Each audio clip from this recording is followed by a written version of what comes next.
get the ball where they need to, inside to Williams, outside to their perimeter shooters. But more importantly, they got to turn Pittsburgh over. With that pressure, they've got to get more possessions. And I think they'll compete on the boards because Jordan Williams is the focus. He's the mainstay of that team. 5 straight double-doubles for Jordan Williams. As far as Pitt goes, the most experienced team of all the Big East teams coming back. They get everybody back. The Pitt team you watched last year for Jamie Dixon, they're all back. What do you like about Pitt? Well, I like that everybody's back, and then they've added 2 newcomers. Talib Zanna, who's a redshirt freshman a year ago, it already shows us that he's going to be another inside force. And then J.J. Moore is a really athletic small forward. But you're right. The heart of this team are those veterans coming back. You have to love the backcourt when you talk about Bradley Wanamaker and Ashton Gibbs. And by the way, Ashton Gibbs' little brother will be at Maryland Terp next year.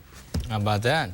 That's a little iPad there. Just looking at my iPad. Full of information is Fran Fraschilla. Guys, we're about 30 seconds away from Pitt and Maryland. What kind of game do you see as far as tempo? Who wins the tempo tonight? Well, it really depends on who controls the boards. Pitt is average in the last 3 games, plus 21 off the glass against their opponents.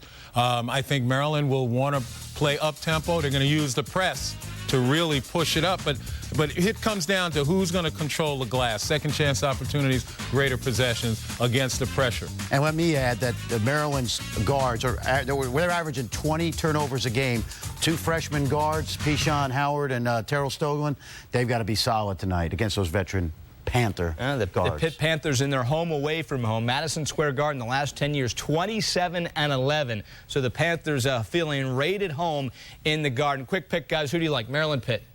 You asking me? All right, Franny. Pittsburgh. All right, so close 1 game. Pitt, 1 Maryland. There you go. What am I thinking, Lenny? You got the red tie on. We know exactly who you're picking. It should be a great game. We're excited about it. Madison Square Garden, Pitt and Maryland, they're ready to go right about now.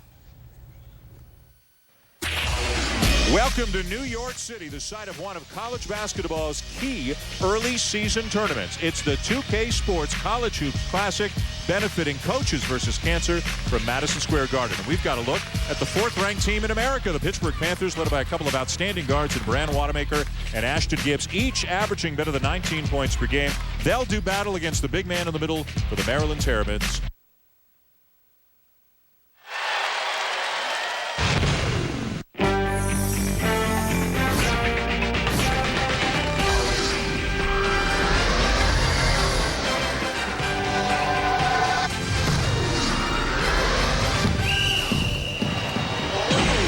Welcome inside Madison Square Garden here in New York City, semifinal number 1 from the 2K Sports College Hoops Classic, benefiting Coaches versus Cancer. Pittsburgh and Maryland here in the first semifinal, and another great matchup coming up at semifinal number 2 tonight. A couple of ranked teams in Illinois and Texas, the 3rd place game and the championship game tomorrow night here on ESPN2.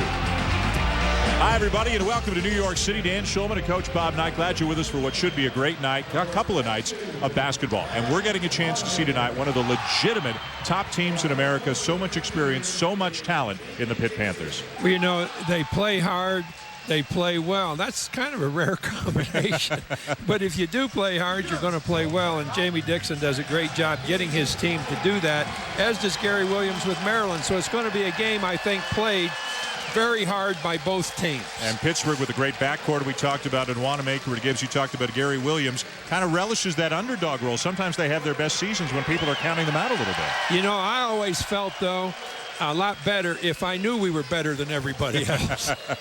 Well, but you don't know that. Yeah, you don't know that right now. We're going to find out a lot about all 4 of the teams here in New York over the next couple of nights. Great early season test for both teams. Let's check out the Star Watch right now. We begin with Pittsburgh. Brad Wanamaker, year by year, getting better and better. Now averaging better than 19 points per game. Also rebounds the ball, passes the ball all around. Terrific talent. Jordan Williams is just a sophomore, and look at the numbers he's put up in his first 3 games of the season.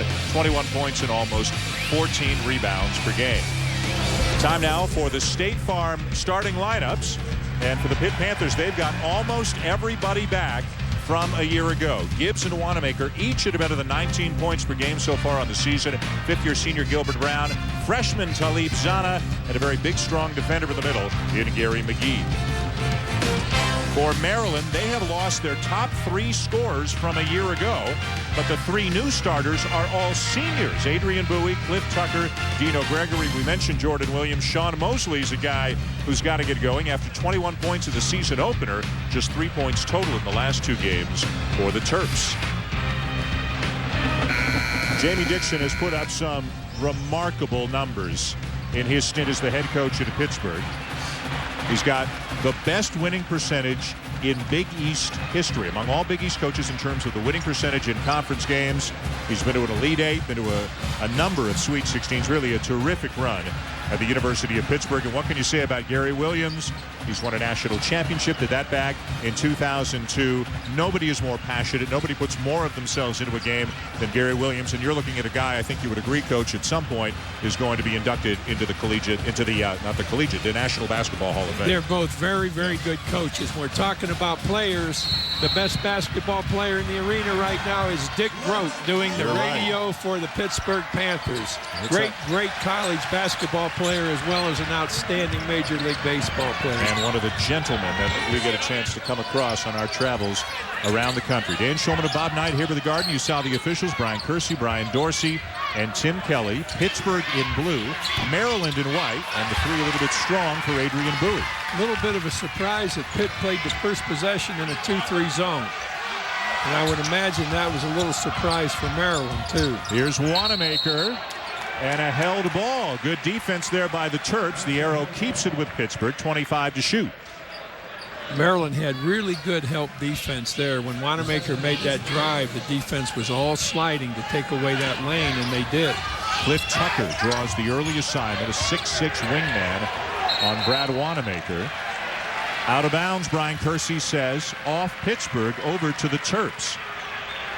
Pittsburgh is 3-0 on the season. They had a tough game with Rhode Island about a week and a half ago, won by 8. The other 2 were relatively easy wins. Maryland is also 3-0. They had a 1-point win over the College of Charleston. The other 2, again, easy victories. Now Pitt's in man-to-man, and they're doubling up a little bit off the ball screen. Tucker misses the runner, and the rebound to McGee. He's a senior. Rebounder, defender, any offense they get is a bonus, but Jamie Dixon says he's got a chance to be Big East Defensive Player of the Year.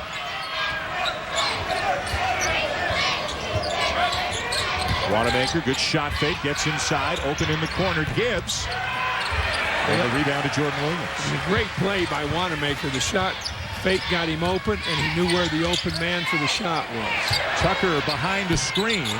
And that's the first of many times tonight. You always see it here at the Garden where a college player takes the 3 behind the NBA line. Wanamaker coast to coast, the finish and the foul. You know, that was an alert basket there, Dan, because Pitt was a lot more alert coming in on offense than Maryland was going back on defense right there, and that resulted not just in a bucket but the foul. And Gary Williams at practice yesterday, Coach, said, we've watched film of Brad Wanamaker. When he gets the ball in transition, he is going all the way. He's coming right at you and forcing the issue. Off the hands of Zana, out of bounds. You know, what's impressed me about Wanamaker, though, too, not just his ability to see what's happening and go to the bucket with it, but to hold up also if there isn't anything there. He's a guard that just doesn't really try to force things hard. A good scorer, good playmaker, and a good rebounder as well. Mosley. Now Gregory, they're looking for some offense from him, off to Mosley. As we mentioned, he had 21 points in the season opener against Seattle, only 3 points combined in the last 2 games. They need more scoring from somebody other than Jordan Williams. Gilbert Brown and a reach-in foul. Adrian Bowie did not like that call. The first on Bowie. It was a good move, though. Good move on offense. Good fake. Got into a situation where somebody had to reach a little bit to take away his lane, and that's why the foul was called. Now Gibbs, he was named the most improved player in the Big East a year ago. They should rename that the Pittsburgh Panther Award, the way that they've been winning that in recent years. And now Cliff Tucker is called for the foul, his first, but 3 players picking up a foul in the first 2:13 for Maryland. Watch Wanamaker play. Dan, and you're going to see some really smart moves. The defensive man was a little bit off balance on Wanamaker's right shoulder that time, and he drove it and drew the foul before he ever put the ball on the floor.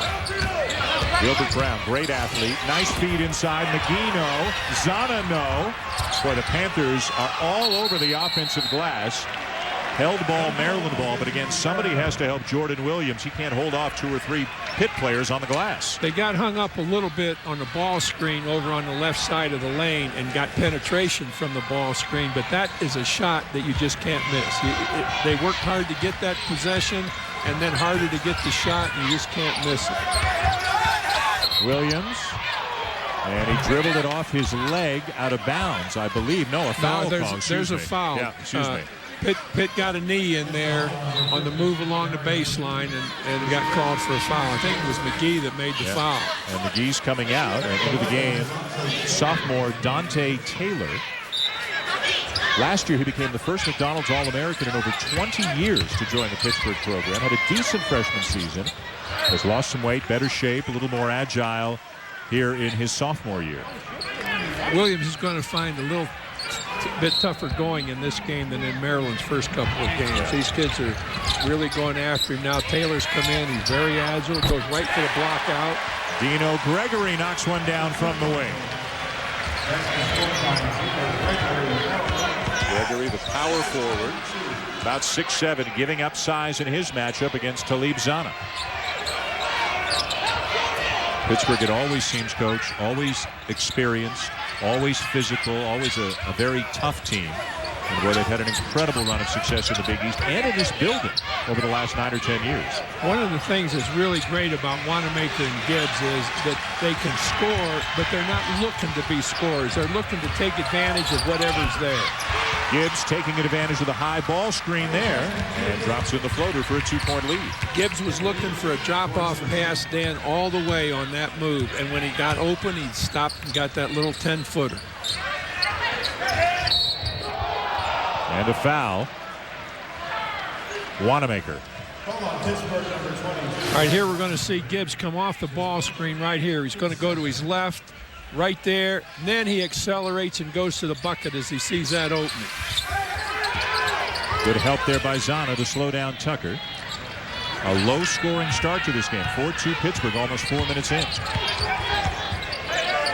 Bowie off the fingertips of Williams. Pittsburgh ball.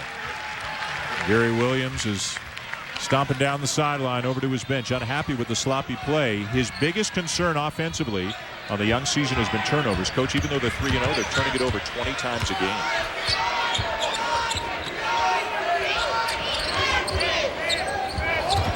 One of the Wanamaker, not this time. Your comment on the turnovers is really apropos because there isn't anything that separates teams more than turnover ratio. What would you say is an acceptable, as Mosley knocks down the jumper, what would you say is an acceptable number of turnovers? None is acceptable. None is an acceptable number. One is bearable? Numbers that you can live with are when they turn it over twice as much as you do. All right. Tied at 4 in the early going here inside Madison Square Garden. Maryland and Pittsburgh in semifinal number 1.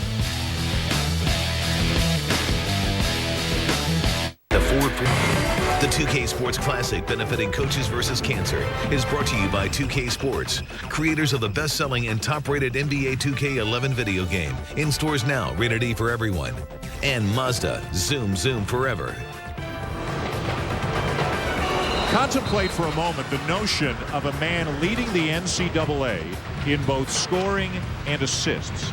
That's what Dick Grote did at Duke University back in his collegiate days, and then he went on to become an outstanding Major League Baseball player, including playing on the 1960 World Series champion Pittsburgh Pirates. That's one of the gentlemen in the sports world. You know, he's one of the really great athletes that America has turned out. He was an MVP one year in baseball, an All-American in basketball, and just as good a guy as you're ever going to meet.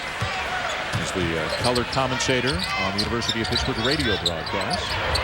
Gregory knocks down his second jumper. They don't get a lot of offense out of Dino Gregory, just under 5 points per game in the first 3 games of the season. They've already got 4 here tonight.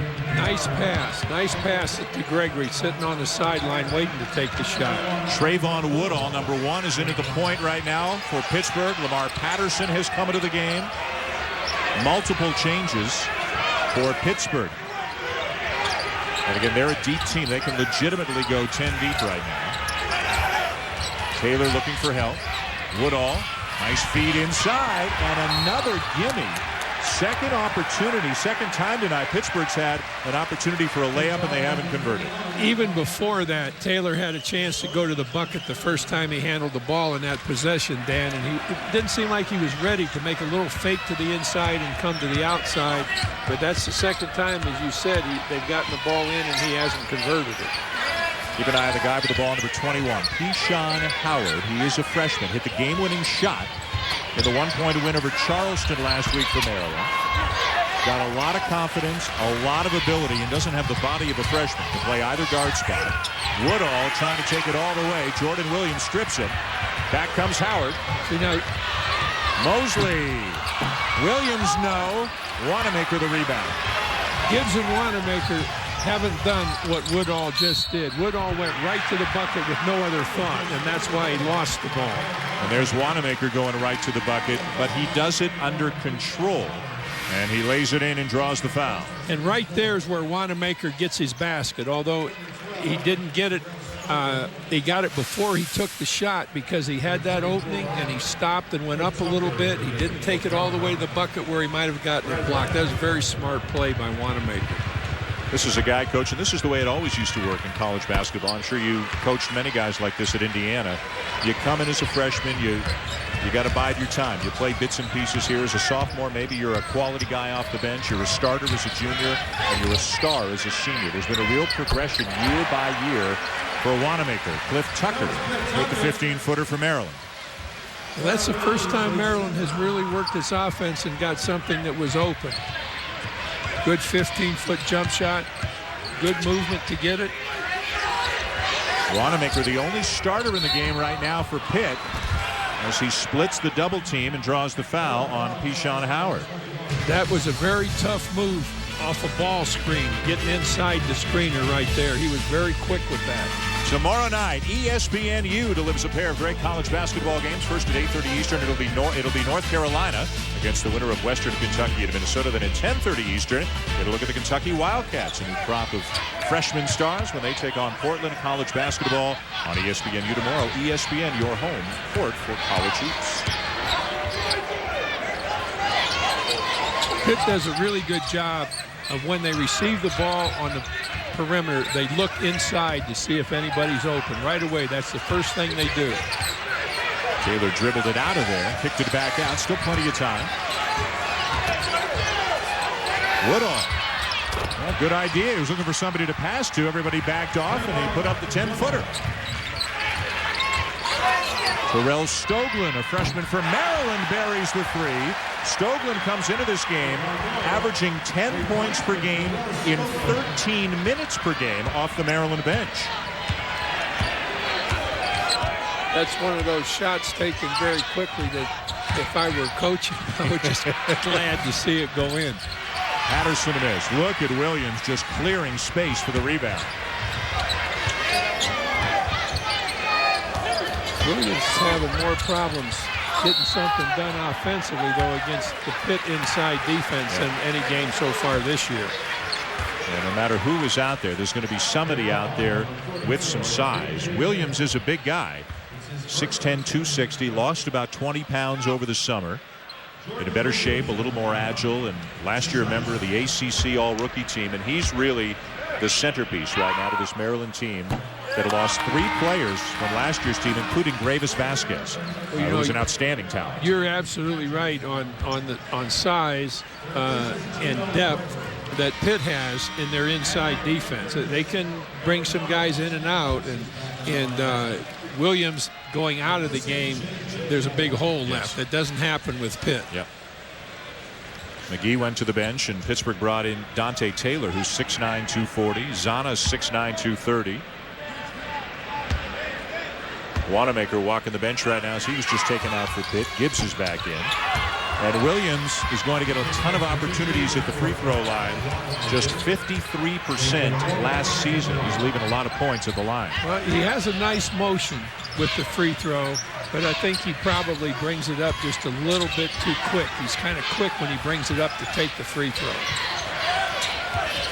J.J. Moore, number 44, very talented freshman into the game for Pittsburgh. He's Gilbert Brown's backup at the 3 spot.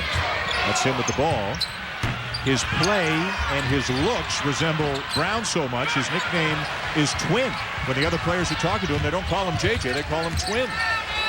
Stogler, way off. His second quick shot. First one went in, second one not close, and then he doesn't get back on D. He was kind of pointing to the big guy Williams, saying, "You go get Taylor, that's your man," and Williams was forced to foul. That's the third time now in conversion that Pitt has just beaten them down the floor. Great vision by Gibbs. Williams forced to foul. Taylor at the line when we come back.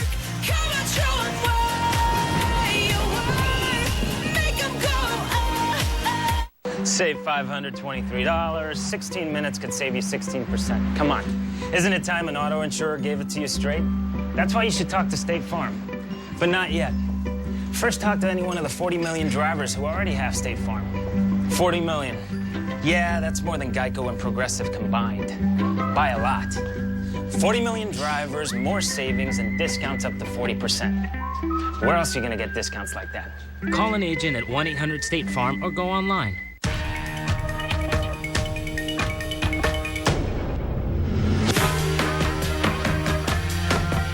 It says, I will not compromise. I will not back down. I will not give up. I will never sacrifice joy in the name of practicality. The wicked fun, while it's smart. Mazda 3. Sign and drive off in a Mazda 3 for just $199 a month with zero due-at-lease signing. Hey, wanna trade? I got pudding. No way. I'll give you my lunch for a week. Get your own. Hand it over. Louie, I'm your boss. So? Awkward. Get your own chicken marinara melt, our latest $5 foot-long sub. Fresh toasted till it bubbles in melt-tastic glory. Subway melts. Subway, eat fresh. Ryan Burns, Studio Sports Center in game. If you just turning on the TV to check out Pitt and Maryland earlier tonight, North Carolina 107-63 over Hofstra. Harrison Barnes, the All-American, the freshman All-American, 19 points, all in the first half. Dan and Coach Knight. Ryan, thank you. And Harrison Barnes, one of the big reasons why North Carolina, in spite of a dismal season a year ago now, preseason, they were picked 3rd in the ACC. They're ranked in the top 10 nationally right now. Virginia Tech's got a lot of experience. Everybody back. Seth Greenberg's team looks like they're going to have a good year. You saw them against Kansas State a couple of days ago. How good are the Hokies? You know, they've got the kid out for the season. The kid that got hurt had the heart problem, and that's going to be a big problem for them over the course of the year. But they're a tough playing team. I think they need to get the ball out of Delaney's hands a little bit. Let him work to get open, and other guys handle the basketball. I think that'll be something that they'll work at. But, boy, they are a tough physical team, and that's the kind of coach that Seth Greenberg is. Same with Gary Williams. Maryland picked 6th, I believe, in the ACC. They were picked around that spot last year and wound up tying Duke for the ACC regular season championship. And some of the best stories, some of the best seasons that Gary Williams has had have been when his team has been underestimated or discounted heading into a season. We'll see what Taylor does here on his second free throw, because we looked at what Jordan did at the other end of the floor, missing 2. Now you get your head up, look at the bucket.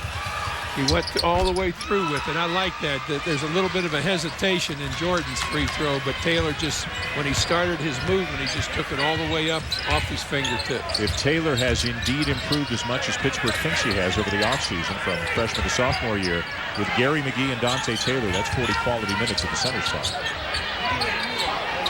So they're doing a good job getting through on the baseline screens that Maryland's setting. the wall. Bowie, nice look inside. Left-handed lay-in for Williams. Really good cut by Williams coming over the top, but that bucket was scored on a pass rather than on the guy making it from inside. Bowie's pass got that bucket. Kickball. All right, we're going to see Williams screen, and then he's going to roll to the bucket, and the help doesn't come across the lane there. The help side has got to see that, Dan. The double team came on the ball screen, and now that gives Williams a chance at being free, and he ended up being free. So not Taylor's fault. He came out to hedge. Somebody else has to pick up. But he's got to recover quicker than he did. Yeah. But there had to be help coming in from the opposite side as Williams went down the lane. And Williams gets a break with Maryland leading by 2. Remember, Pittsburgh is ranked 4th in the country right now. Nasir Robinson, and Taylor has it blocked. Got to be stronger with the ball inside than that. Bowie, and a hard foul by Dante Taylor. James Padgett gets clobbered and will go to the line. Padgett just came into the game for Jordan Williams. Taylor must think that as he was complaining there, he must think knocking somebody on the floor is a foul. Somebody needs to explain to him. You know what? I was waiting for the replay to see if my eyes deceive me. He clobbered him. That knocking the guy down when you jump into him is most places called a foul. Padgett, a sophomore from Brooklyn. A New York City area kid, and he has played in this building before. Won a New York City high school championship for Lincoln High here at MSG a couple of years ago. Always exciting for New York City area kids to get a chance to come back and play at Madison Square Garden. That's 4 free throws in a row now that their big guy has missed. Padgett here and Williams before. Brown, nice feed. Taylor. But Taylor was going to the bucket that time when he caught the ball. The three times that he went up with it and didn't get it in the hole, he was sort of soft with it. That time he wasn't. The Panthers arguing that ball's off Tucker. Brian Kersey says it's Maryland ball. We've got a couple of subs coming in for the Terps, including the return of Jordan Williams. Brian Kersey is a good guy to have in games because he has a great approach to the game. He has a great temperament. He's one of the better officials around. And we were comparing schedules. We'll see him in Kansas City early next week at the CDE Classic as well. A great field, including Duke and Kansas State. All right, now that's just the difference in the last thing that we saw. Robinson really came in and helped when the ball screened, the screen man going to the bucket. Robinson took away the pass. Woodall for 3. Robinson digging for the rebound. This was Robinson's first game back since knee surgery. Had a torn meniscus, had surgery about 3.5 weeks ago. Just returning to the lineup. He's an undersized power forward, but rugged, strong, determined, all those attributes. Well, he made a great play on defense there, covering up when the ball screen defense was caught at the top of the key. Robinson did what they had not done before, and that was take away the lane from the help position. Tucker from the elbow, yes. And Jamie Dixon doesn't like what he sees. He's going to take a 30-second timeout. Midway through the first half in New York, the Panthers are trailing the Terps. Colt. Welcome back to New York. Dan Schulman, Coach Bob Knight with you. Maryland leading Pittsburgh by 2. Hey, the 4th-ranked Broncos return to the Blue Turf tomorrow night on ESPN2 as Chris Peterson, Kellen Moore, and Boise State host WAC rival Fresno State. Another win keeps Boise State in the hunt for a place in the BCS championship game. College football primetime on ESPN2 tomorrow night at 9:30 Eastern. That's why our game's tomorrow night a little bit earlier. 5 o'clock third-place game. And then the championship game just after 7 o'clock between the winner of this game and the winner of our next game tonight, Illinois and Texas. Looking forward to seeing those two teams. Illinois, everybody back in a very difficult Big Ten this year, but they look to compete for a championship. And Texas, they look to have a better season than they did the second half of last year when they faded, lost in the first round of the NCAA tournament. Two very talented freshmen for the Longhorns in Corey Joseph and Tristan Thompson.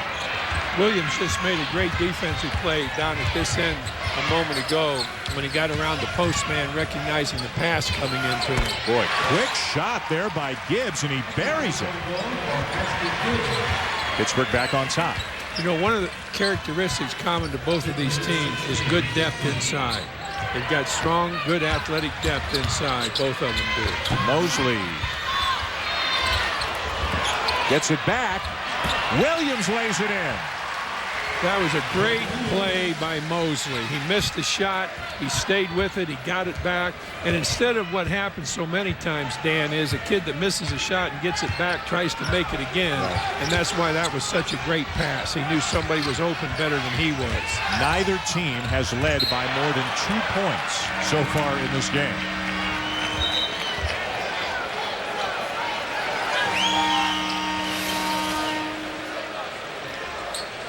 Here's what you were talking about, Coach, the offensive rebound, then he finds the open man. Isn't that unselfish play? You know, you miss that first one, and then you got it back. Now you got a chance to, and you make a pass instead that goes to a bucket. That's a play that any coach loves to see. Zana and Richardson back into the game now for Pittsburgh. This is Zana, 42, a young man they're very excited about. A redshirt freshman originally from Nigeria, played high school basketball in Maryland. And they think he's got a world of potential. Gibbs can't shake Bowie. Maryland ball. Give Bowie a lot of credit. He never gave an inch. That's where Gibbs has got to give the ball up. When he came off the top of the key to begin with, that's when he's got to give it up. He dribbled the ball 12 times during that sequence. I counted it, and it's just too much to have the ball on the floor when you can't find something. This building's been so good to Pittsburgh over the years. Big East tournament games. Zana is called for the foul. Too quick. He came out. He came out slow, and he came out very quick, and that's why he got the foul.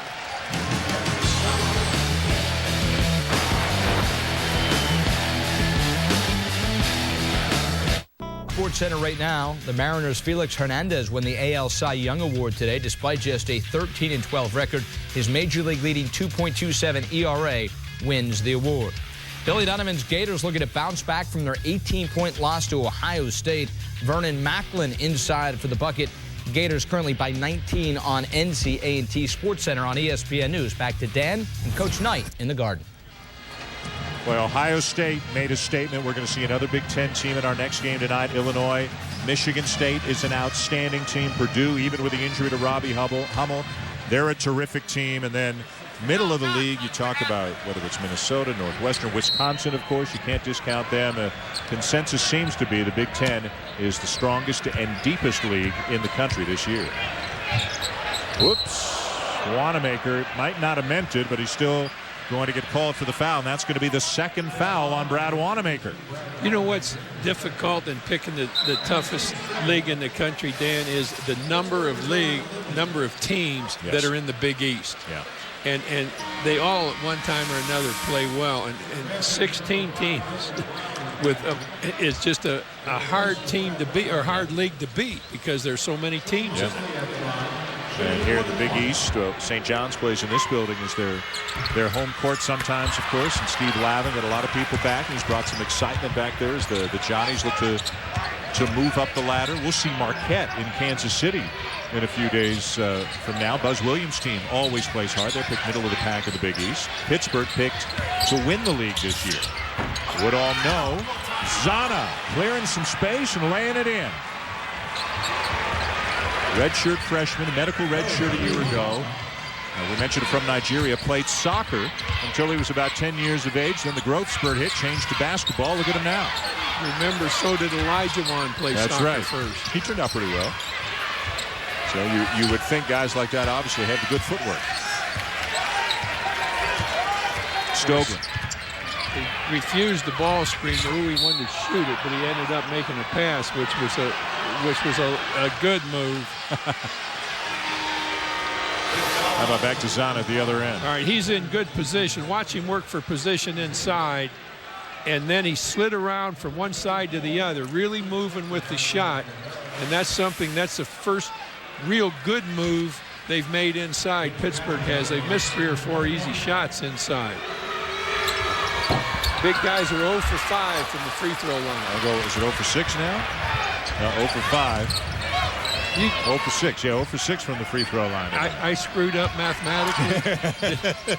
I started to say, you're doubting my mathematics? You know what? I felt confident about myself, but then you made me doubt myself. But John Labombarda, our outstanding stats guy, telling us 0 for 6. Well, when he says 0 for 6, we know it's 0 for 6. We defer to him.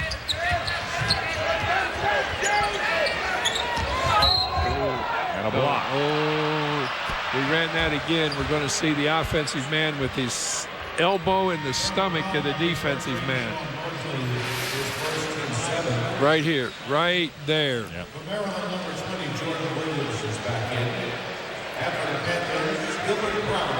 A break for Pittsburgh there. Sean Mosley called for the foul. Gilbert Brown to the line for 1-and-1. Brown, a fifth-year senior who's had a number of injuries in his career, missed some time for academics.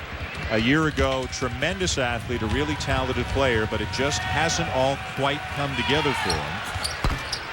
Maybe here in his senior season it will. He's a part of that group we were talking about that gives Pittsburgh a lot of fouls, a lot of effort inside. Always somebody fresh in the lineup playing in the post. This three-point lead for the Panthers, the largest lead of the night for either team. Williams. McGee back in there defending it. A couple of big bodies. Nice soft touch. Good turnaround there by Williams. You know, he took it one way. That was an interesting move for a big kid to make. He took it one way to the right and then was able to spin back to his left shoulder and get the bucket. That was a very, very good move by Williams. And he's going to get a lot of minutes and a lot of touches and draw a lot of attention defensively this year. Woodall. Gibbs. Rebound Mosley. Maryland looking to push. The pull up by Tucker. Terps on top. They did a good job getting it out when they picked up the ball. Tucker did a really good job of getting in that outside lane. He was behind the ball to start with, and he got past it and got in position to get the shot. Good deep position by McGee. He is fouled on the jump hook. All right, here's Williams with the ball. He's going to face up, and he's going to start to his right and makes that really good spin back to the left. And as Dan said, really good touch. Now, here's a look at Maryland, and Tucker has already gotten ahead of the ball. Tucker really sprinted to get in position to get that shot. McGee at the line after the second foul of the night on Jordan Williams. That's a factor for Maryland, their most important player. Gary Williams is going to make a move. Williams will come out, coach, and coming into the game, a freshman from Iceland. I don't know if you ever recruited anybody from Iceland. It is Hakers Paulson. But they have simplified it to Hawk. We can just call him Hawk. Marv Harshman used to have a center from Iceland. Kid was a pretty good player, yeah, at Washington. Number 13 on Maryland, Hawk Paulson, a good shooter, but obviously they're giving up a lot of size and a lot of inside play with Jordan Williams not in the game. This is the smallest lineup that Maryland's had at any point tonight.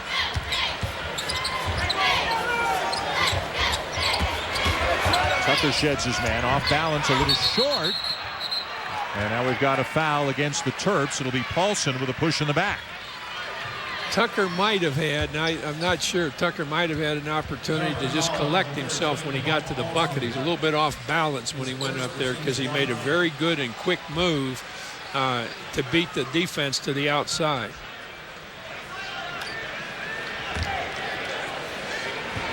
Zada has done the best job of anybody that Pittsburgh has had inside relative to getting the ball there and getting it in the bucket. The one opportunity that he had. Getting a chance to play a little bit more because of the knee surgery for Nasir Robinson. Robinson back tonight, but Zada starting in his absence and starting again tonight, making the most of the opportunity. Bowie got it. Lefty. Bowie does a good job looking at the floor, Dan, as he's got the ball on the dribble. He's not really seeing how he can beat his man. He's looking to see who's open in there. The guard's got the ball. His thought has got to be, how can I get it to somebody that's got a good shot rather than how can I create a shot for myself? Woodall trying to do it himself. Doesn't get the bounce. Maryland ball. Tucker pushing. Tucker driving. Got it! That was a great athletic move that Tucker made from the three-point shot line all the way to the bucket. He made that in 2 steps. Fear the Turtle. The Terps fans are making some noise here in New York City. This is generally, Coach, a home court for Pittsburgh. They play in the Big East, play in the Big East tournament here every year, but the underdog Terps are playing very hard and very well so far. Maryland has really been able to take better advantage of what opportunities it has offensively, I think, than Pittsburgh has thus far. This is the largest lead of the night for either team. Maryland has now made 5 of its last 6 shots. Key players on the bench right now. Jordan Williams for Maryland has 2 fouls. Brad Wanamaker for Pittsburgh has 2 fouls. But Maryland has found some other offensive options. Tucker's got 8. He's the leading scorer right now. They got the 2 early buckets from Dino Gregory. Pittsburgh without Wanamaker, they've gotten a little bit stagnant offensively, playing 1-on-5 sometimes. You know, I know there are a lot of good players in this game, good perimeter players, but thus far Tucker has been the best perimeter player in the game. Terrific athlete, 6'6" wing guy, averaging almost 16 points per game in his first 3 games this year. Under 4 minutes to go, first half. Patterson. Gregory swats it away. Help side defense, knew where the ball was, saw it on the drive, and came all the way across the lane. Watch Gregory here. Came off the screen in to make the block. 3rd block of the night for the Terps, who continue to lead here in New York.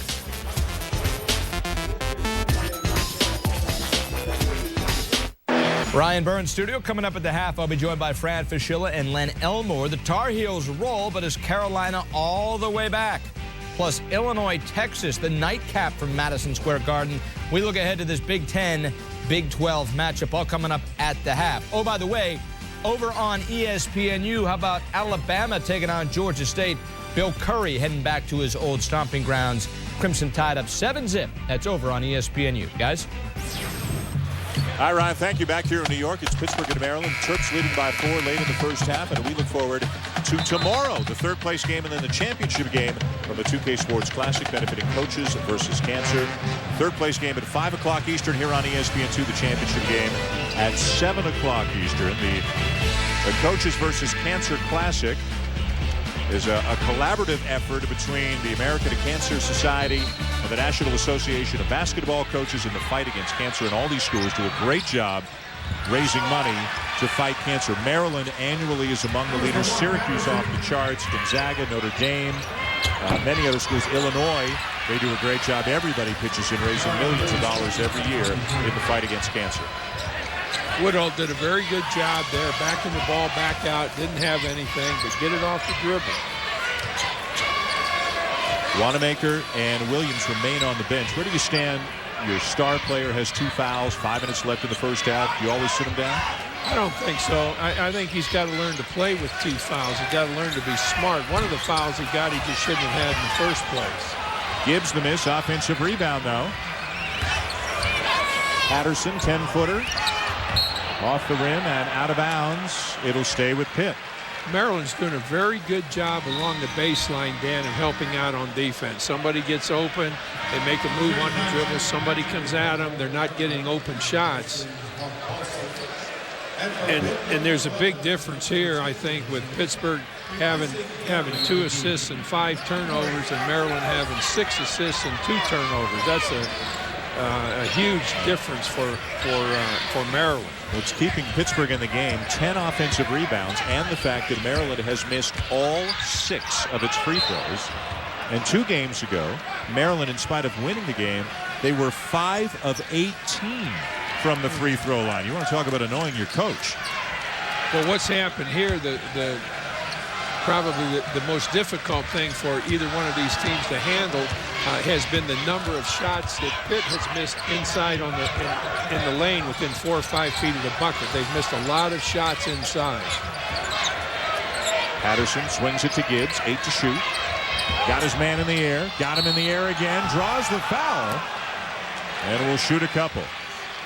You know, anytime the ball is picked up off the dribble, then you've just got to hold your position and then reach up rather. Now watch, he doesn't. Then he leaves his feet. You just cannot leave your feet because you're going to wind up with a foul somehow, or he's going to get away from you. The defensive man has got to be able to stay on his feet. Once the offensive man leaves his feet to go up for the shot, then the defense can also go up, but not until then. Gibbs knocks down the first. He was the leading free throw shooter in the Big East a year ago. His freshman Pishan Howard will come in for Tucker. The foul on Tucker was his second. So Gary Williams gets him out of there to protect him for the last couple of minutes. Taylor, offensive rebound, the 11th of the night for Pittsburgh. Brown steps into a three, and it's Maryland ball.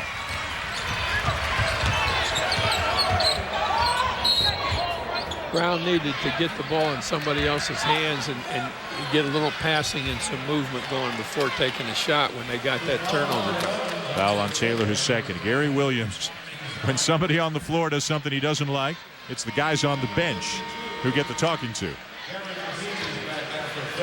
But they're used to it. You don't go to Maryland unless you can handle the intensity of Gary Williams. And, I mean, the fire burns within him as much as it burns within any coach in college basketball today. He's still got as much passion as he did 30 years ago.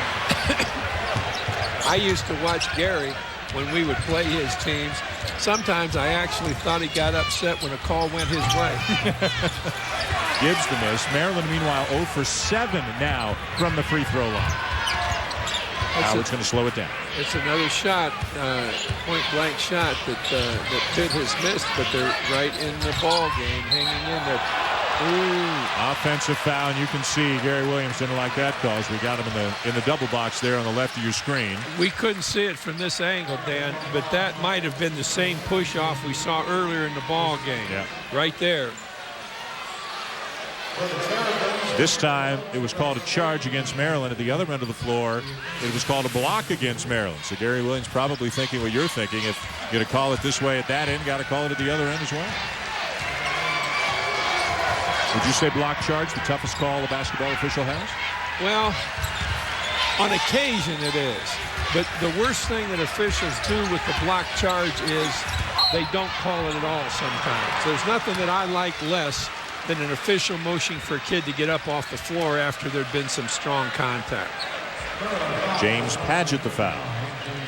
And 2 shots coming for Gilbert Brown. That's a really good observation that you made, because there's sometimes so little difference between who charged or who blocked, or was it a charge or was it a block. You're absolutely right about the difficulty of that call.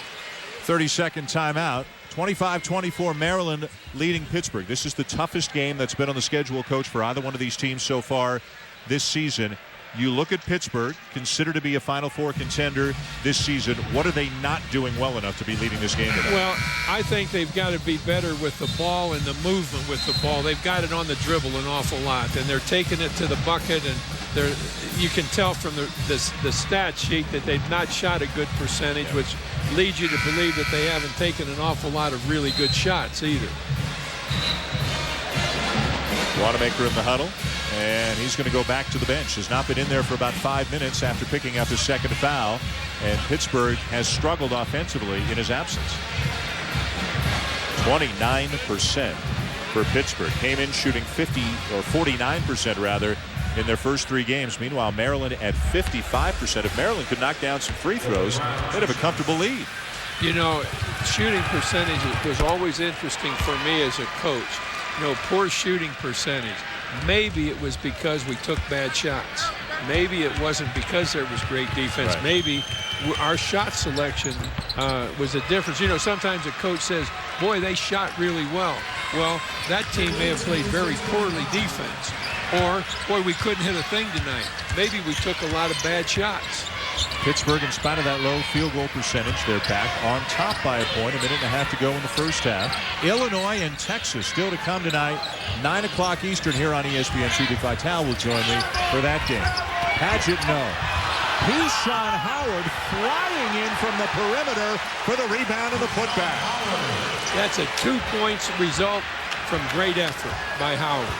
Howard wearing the same number Coach Gravis Vasquez, the star from Maryland, wore the last 4 years. Howard went up to him and he said, listen, I wore 21 in high school. I will do the number proud. Will you let me wear number 21? And he said Vasquez came out to watch one of his high school games to check him out and to see if he liked his game. He liked it enough that he said to Howard, kid, you can wear number 21. There he comes, 21. 2 shots. That's just effort and strength right there. Strong, determined move. That's that's the kind of play that you really enjoy seeing play when everything else isn't going all that well. Neither team is playing with a fluidity that would be what they'll have later in the season offensively. They get the ball on the floor a little bit too much. But Maryland's shot selection has been better than Pitt's has been. Brown now 6 for 6 from the line to give Pittsburgh a 1-point lead. Final minute of the half. Stoglin. Well, he is not shy. That's 3 ill-advised shots. One of them happened to go in. Gary Williams is really unhappy with Stoglin's shot selection right now. Here's a good look for Patterson. Wide open 3. Patterson really got set, but there's a very good pass made to him. But Patterson was all set to catch and step and shoot. It's exactly what you want a kid to do when he's got an open. They're going to hold it about a 5-second difference between the game clock and the shot clock. 10-2 run right now for the Panthers. I'm not sure I'd want the ball in Stoglin's hands in this for this last possession right now. Got 3 freshmen in the game right now for Maryland. Paulson, Howard, and Stoglin. Pitt's doing a very smart thing and backing off a little bit and not coming out with everybody. They don't get a shot off. A shot clock violation on the Terps, and Gary Williams is pointing to Stoglin saying, come on, got to be aware. I heard somebody say that they didn't particularly want the ball in Stoglin's hands at that point of the game. Kind of turned out that way, huh? Good call, Coach. Good full court pickup now, but don't make a foul. And that smart play by Maryland to pick up full court to make them work to get the ball down the floor with 4.9 seconds left. And that'll bring the first half to a close. Both teams battling foul trouble in the first half. At the break, Pittsburgh leading Maryland 31-27. Ryan Burr, Fran Fraschilla, Len Elmore back in the studio. Thanks a lot, Dan. So a 4-point Pitt lead. Welcome into the halftime report. Ryan Burr, Fran Fraschilla, and Len Elmore. And guys, an entertaining first half. You look at the numbers. Maryland 0 of 7 from the free throw line. Pitt 11 offensive rebounds, but just a 4-point game at the half. Your thoughts? Well, I enjoy this kind of game because this is a grinded out game between 2 teams and 2 coaches that you know they're gonna bring their defense with them on the road. Pittsburgh's missed a lot inside. And Maryland, losing guys like Eric Hayes and Grievous Vasquez, you got a chance to see that they're going to be a very competitive team in the ACC, primarily because of Gary Williams. Well, it's an entertaining game if you like watching the ocean come in and out. This is all about ebb and flow right now. And you have a situation here where both teams are terrific defensive teams. Maryland wants to run. Obviously, Pittsburgh wants to play their half-court game. And Maryland, between, say, the 5-minute mark and about the 2-minute mark, did get a chance to run, pushed it up the floor. Every chance they got, they scored, they took a lead.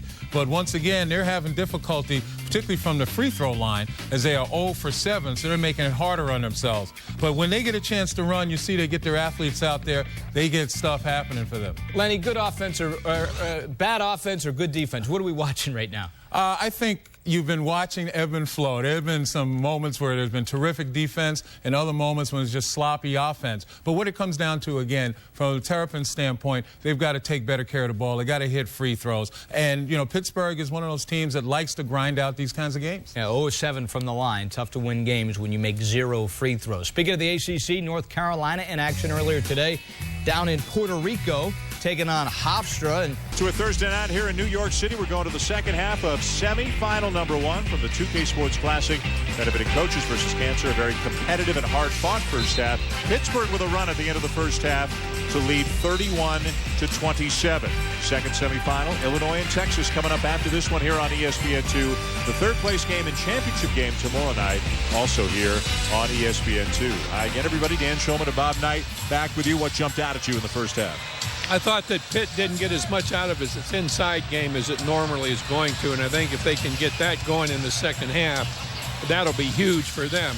Now, Williams has got to contribute by the same way with the Maryland inside game. A look at the Reese's first half stats. Maryland shooting very well from the field, but didn't make a single free throw. 0 for 7 from the free throw line, but they had 6 blocks. I mean, a big disparity in different categories between these two teams.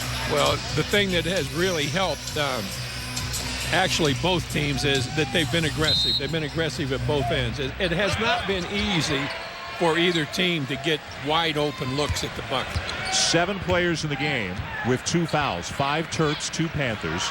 And 2 of the key players, Brad Wanamaker for Pittsburgh, Jordan Williams for Maryland, both missed about the last 5 minutes of the first half after picking up that second foul. Now How about Talib Zanna? There's 2 ball screens that had to be defended by Maryland, and they got mixed up in who's taking who, and Zanna was wide open, and they saw him wide open, which was a really good offensive possession for Maryland, or for Pittsburgh. And Maryland misses on a couple of opportunities. Zanna running the floor. Coach, you can see why Pittsburgh is so excited about that freshman. Well, he made a really good move coming down the lane, but the pass got the bucket. Gibbs' pass, he made the delivery right to where he could get it and go up with it. Gary Williams doesn't want to let this slip away. A 10-2 run by Pittsburgh to close the first half. A quick couple of baskets for the Panthers here to open the second half. And Gary Williams has seen enough. He'll call a timeout after this basket by Zanna. Pittsburgh's lead is up to 8. New York, Dan Shulman and Bob Knight. Sometimes it's just about execution. Pittsburgh really executing offensively on their first possession here for the second half, and the Terps coach a little bit confused how to defend it. What happened here was a ball screen was used twice, and Maryland got lost in the shuffle. The ball screen wide open right here with Zanna for the shot, and Pittsburgh was playing with an open man, and it happened to be the guy that knocked it down. So Jamie Dixon's Panthers now on a 14-2 run going back to the first half, forcing the early timeout here in the second half by Gary Williams, whose blood is beginning to boil after the Terps led for much of the first half. Let's see if they get a good inside look for Jordan Williams on this possession. Good cut by Mosley, and it goes. Mosley was paying a lot more attention to where the ball was than the inside defense for Pitt was that time, because you shouldn't be able to cut from opposite the ball into the lane and just be that wide open. Ball screen again, same play again as they ran last time. This time Wanamaker takes it inside. Now, is that a call you believe Jamie Dixon made in the last timeout? Well, I think he might have very well said, look, we got a bucket, let's stay with it. Because you're going to see here, there's a ball screen. There's an open right there if he drops the ball off to the Zanna, I think it was, again on the baseline. But he made a good move continuing with the ball rather than making the pass. And the foul was on Jordan Williams, the most important player Maryland has. That is his 3rd foul of the game. You can ill afford to lose him. Now, Mosley moves well without the ball. And runs into Gilbert Brown, who's called for the foul. Mosley came all the way from the right side of the court, running baseline, coming back to get the ball. He's the guy that made the cut to get Maryland's last basket, too, when he cut away from the ball. A spin move, a little bit strong for Williams, and a reach-in foul on Dino Gregory. And let me ask you hypothetically how you felt about your guys fouling 90 feet from the basket. Well, you know, there isn't anything that from a foul standpoint, that's more injurious to a team than giving them an opportunity to score without them ever working at it. Now, that hasn't happened yet because they're not in the 1-and-1. But it'll happen earlier. Well, they're closer to the 1-and-1 now, or closer to the 2-shot foul. They're really working this side over here now. That's their 3rd straight possession going down the right side. Got a Zanna basket the first time, got a Wanamaker basket the second time. Still working it here the 3rd time. There's some good patience by Pittsburgh right here. Zanna again, boy. The mid-range jumper is in fine form for Zanna. I believe I'd leave him in for a while. 8 points for the redshirt freshman, again, only starting because Nasir Robinson had knee surgery, and Pittsburgh has really found something. Wanamaker. Gibbs. Got it. I'll have to take a timeout here. Well, they didn't. He's having him come on down. There he goes. Second timeout Gary Williams is going to use already here in the second half. That was a great pass, Dan, that was made there to get that little jump shot from the outside. If he went inside with it, he had a chance of losing. He made a great choice.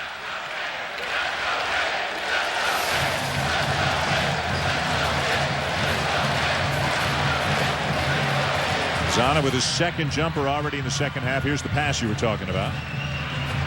Gibbs was set to take the shot, and really a good choice. Sometimes you've got two things you can do with the ball in your hand, and you've got to make sure you're doing the right thing with it, and he did that time. And I know you'll love this. The balance for Pittsburgh. Gibbs with 9, Zana with 8, Wanamaker 7, Brown 6, Patterson 5, not depending too heavily on any one player. Pittsburgh, Dan, we're 2.5 minutes in the second half, and let's say 3 minutes at the end of the first half. Pittsburgh has played 5.5 minutes of basketball, about as good as the game can be played. And in those 5.5 minutes, they're outscoring Maryland 21-4. We're seeing why Pitt is considered a legitimate Final Four contender. They're checking to see if Gibbs was on the line or not, and clearly behind, as you can see, so it is a 3. In this great run for Pittsburgh, which stretches back about 9 years, 2 years under Ben Howland, the last 7 under Jamie Dixon, they've made 5 Sweet 16s. They've made 1 Elite 8. They have not made the Final Four. Is this the team that gets Pittsburgh all the way to the Final Four? If I could answer that, I'd be working for Obama instead of you right now. Well, would you be having as much fun?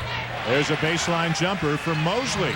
And he's really the one Terp here in the second half, Coach, who's making some things happen right now for Gary Williams. Well, he got open on the baseline with his move to the baseline, and he was very much set up to take the shot.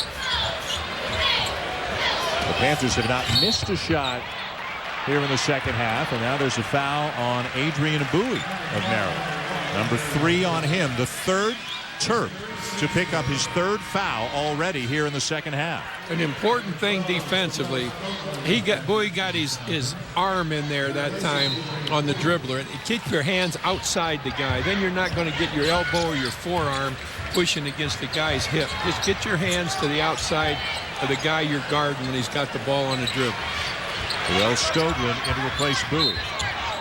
Pittsburgh ball. Illinois and Texas still to come in the second semifinal here tonight. A couple of ranked teams.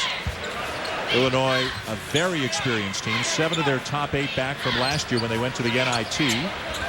Texas with a ton of talent.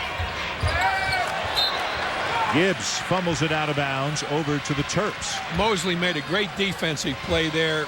He made a false move on the ball, and the ball ended up going out of bounds because of Mosley's pressure. Tucker, good show by Zana. He recovers quickly. Stoglin. But when Stoglin gets into the game, he's got one thing on his mind, and that's putting the ball in the basket.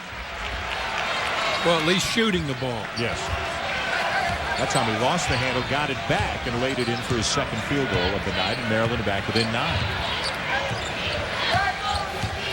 Maryland's done a good job with its patience here in the second half. They keep working and working, and they're wearing. Pittsburgh has done a very good job with its patience. I'm thinking about the bucket that Stoglin just got and talking about Maryland instead of Pittsburgh. Gibbs with a slip on a wet spot on the court maybe, and that'll turn it back over to Maryland.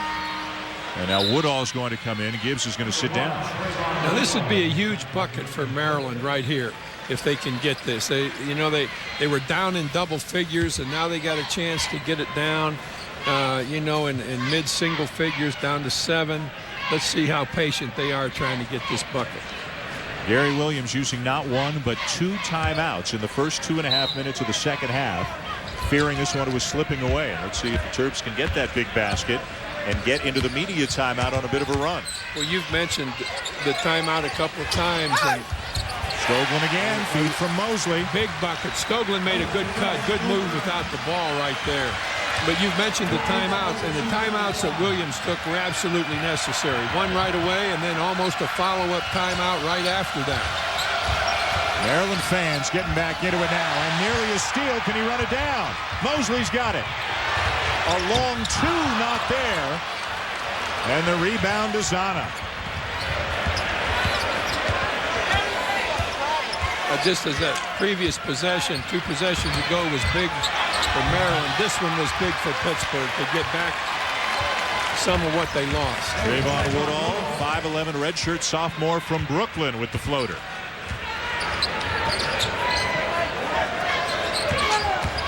Zana helps and recovers again. Tucker pulls up for 3.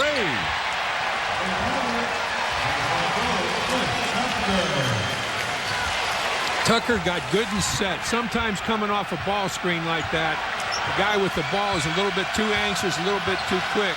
But Tucker had great patience getting set up for the shot when there was a little opening there. 11 for Tucker. He's the high scorer in the game. Woodall misses. Williams battling.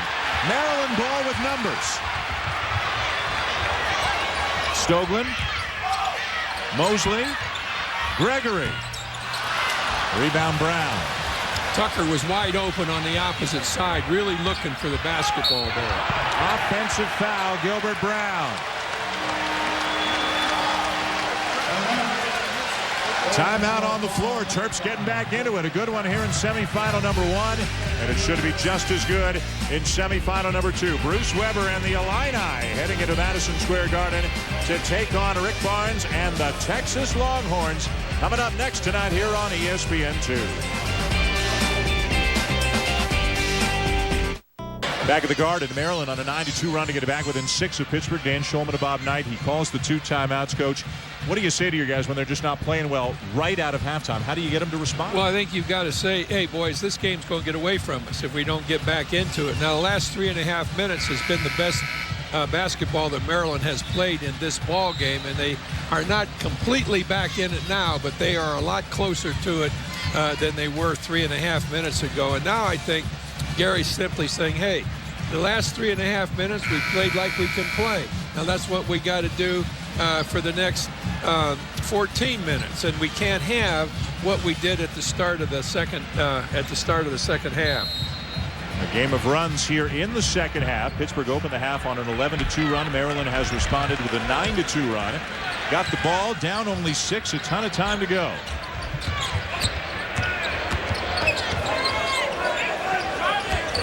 Tucker's had some big moments tonight. Nice feed. Gregory and 1. Cannot do it any better than that. When you spin like Tucker did just there, almost without exception, the kid's thought is to take the ball to the bucket on the spin. And for him to see the open guy, to see Gregory where he was, is a fantastic vision play for Tucker. Watch this. Spin completely with his back turned to the lane and saw him out of the corner of his eye. That's as good a pass as we'll see all season, Dan. 3rd assist of the night for Cliff Tucker to go with his 11 points. Dino Gregory at the line trying to do something Maryland's not been able to do tonight. Make a free throw. As you can hear the cheer from the Maryland fans. The Terps now 1 for 8 from the line, and this is a 3-point game, and here comes the pressure. Almost got it. Almost got a layup out of it, too, if they don't deflect that pass. Got to be careful about that full-court pickup with a team that can move the ball down the floor like this team, just like that. Wanamaker, no. Maryland ball.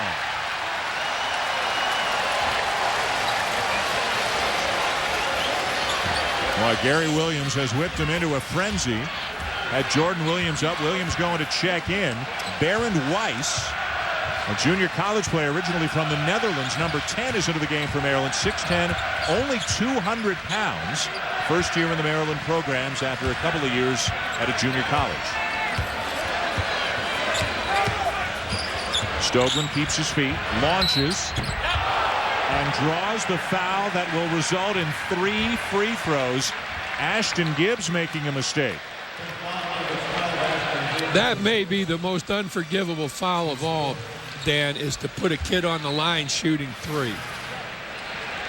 He's going to move up for the shot right here. Not a great shot to begin with, and you just can't put that kind of jumping into the player movement against that kind of a shot, because he's either going to come into you or you're going to come down on him and put him there for 3. Stoglin, coach, second all time in Arizona high school history in scoring, behind only Mike Bibby. almost 30 points per game last year, and as we've seen so far tonight, he is not shy when he gets into the game off the bench. He's going to put it up. 2 of 3. It's a 1-point game. Weiss still in the game. Patterson, nice pass. Taylor with the layup. Well, that's the most patience Pitt has had in about its last 7 or 8 possessions. Pittsburgh 46, Maryland 43. In a good one, the first of 2 semis tonight from New York, Illinois, Texas still to come. Weiss gets it from Tucker. Count it! Really nice move by Weiss. He caught the ball facing the passer out on the sideline and was able to maintain a position where the shot was not going to be blocked, and has a real good touch putting it up on the board right here. Had to make a little bit of a pivot, had to get it up softly to make it. The Maryland bench erupts. Gary Williams says Weiss is the most improved player on his team since the beginning of the school year, since they started practice in October. He knocks it down. Good touch for the big man. Again, out of junior college, Harkin College in Pennsylvania. Maryland has come back to tie. Now here's where the press can hurt you. Off Weiss, still Pittsburgh ball. So Pittsburgh looked like they were going to blow Maryland out of the building the first couple of minutes of the second half. All Terps since that second timeout taken by Gary Williams. Nice ball movement. Robinson powers it up and in. Weiss just got overpowered right there. That's a little bit of an indication. Strength against a kid that doesn't have that kind of strength. Right here, he's just going to go right up over top of it. Weiss out, Williams back in. So Williams gets a bit of a breather, and Weiss does contribute in spite of that foul. Yeah, now Gary really encouraged Weiss when he brought him out there. He mentioned a little thing to him, I think, about positioning defensively, and the kid nodded and went back. That's the kid gets a little bit stronger. He has nice fluid movement. 3-point lead for Pittsburgh. Williams, they're going to reverse it. Williams is posted over there. In and out for Howard. Woodall. Robinson again. Oh, Taylor with the follow.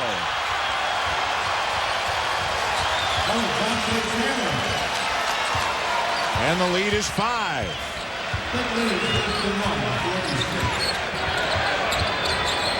That's a walk. And Howard draws the foul. It will be a block on Robinson.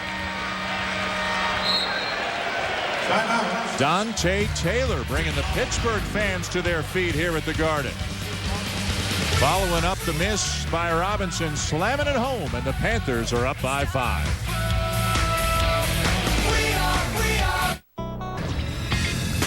Brian Burr in studio. Sports Center in game for you. Kansas State taking on Presbyterian College. Check out Will Spradling. Coach Knight got to see him have a heck of a game the other night. Here's a great pass inside of Freddie Espria. It's a 10-point game. K-State on top of Presbyterian in the first half. Here's a look at the family of networks over on ESPN. Football from the Pac-10, UCLA up a touchdown on Washington. Alabama up 35-0 on Georgia State on the U. And, of course, we get a good one brewing. Pitt and Maryland at the Garden. Guys?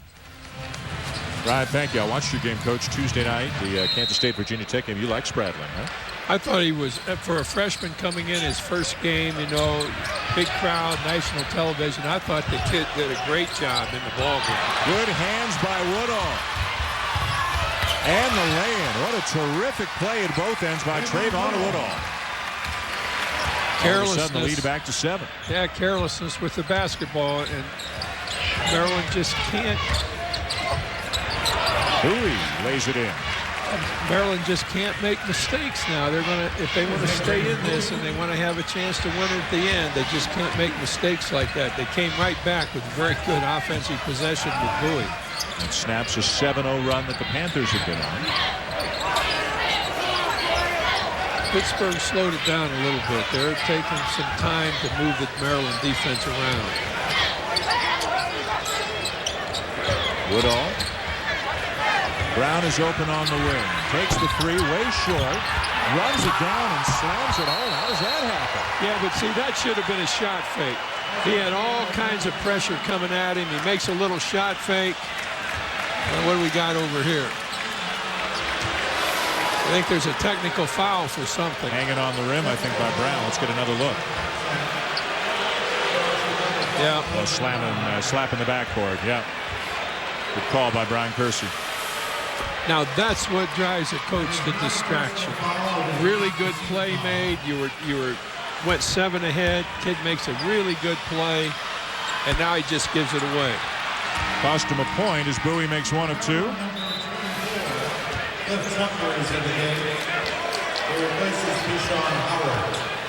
Just nothing irritates me more than a kid that has to make a play that brings attention to himself particularly after he's made a good play. It always results in something good happening for the other guy. Gregory struggling to get it in. And a foul. Yep. Brown. Yep. Here in the second half, a game of runs. Pittsburgh, then Maryland, now Pitt. And that's the 7th team foul committed by Pittsburgh. 11 minutes to go. The question is it good news or bad news for Maryland that they're shooting free throws? They're just 5 of 14 tonight. Well, I think it's bad news for Pitt because they gave up a point with a sheer stupid move on the part of Brown, and then they went right into that press, which in case you make a mistake, you're gonna foul somebody out of it. And now they've come back. They've made 3 horrendous possessions in a row here. A 6-point lead still for Pitt. Wanamaker back into the game for the Panthers. Maryland ball after the turnover. With what they've had, this should be 9 by now. That's all in Maryland's favor. That just gives Maryland that much more opportunity to stay with it. Tucker's had a strong night, and he is fouled. Wanamaker. Number 3 on Brad Wanamaker, who has really been limited by foul trouble tonight, has not had a big night.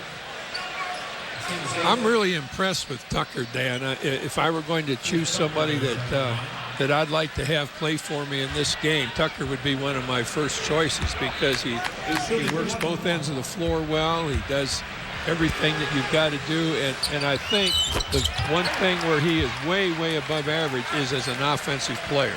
But that athletic ability allows him to do a little bit of everything. You know, Coach, he's a senior, but he came off the bench his first 3 years with Vasquez, Hayes, Milborn, the top 3 scorers, all seniors last year leading the program. Tucker's become a starter for the first time this year, and he's making the most of it, almost 16 points per game. Well, and he has a good understanding of what's going on in the game. Timeout Pittsburgh to avoid the 5-second call. Now tomorrow night, ESPNU delivers a pair of great college basketball games. First at 8:30 Eastern, it'll be North Carolina, fresh off a rout over Hofstra tonight, taking on the winner of Western Kentucky at Minnesota. All right. Then at 10:30 Eastern, it'll be the Kentucky Wildcats and all their new talented freshmen against Portland. College basketball on ESPNU tomorrow. ESPN is the home court of college hoops. Tucker has really impressed me with everything that he does. There he starts out with a rebound. He's going to bring the ball down the floor. He keeps control of the ball. He scores, going to the bucket. Really nice quick move off the dribble. Open jump shot because of his ability with the dribble. Now here, he jukes around a little bit. He's open, hits the shot.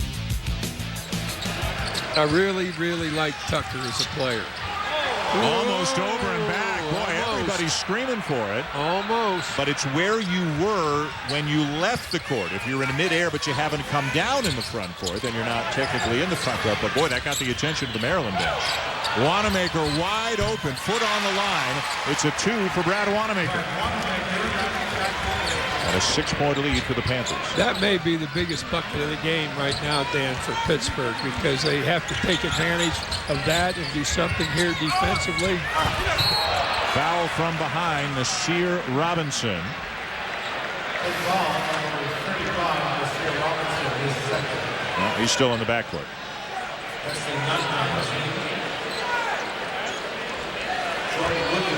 Pittsburgh retained possession and got the wide open look.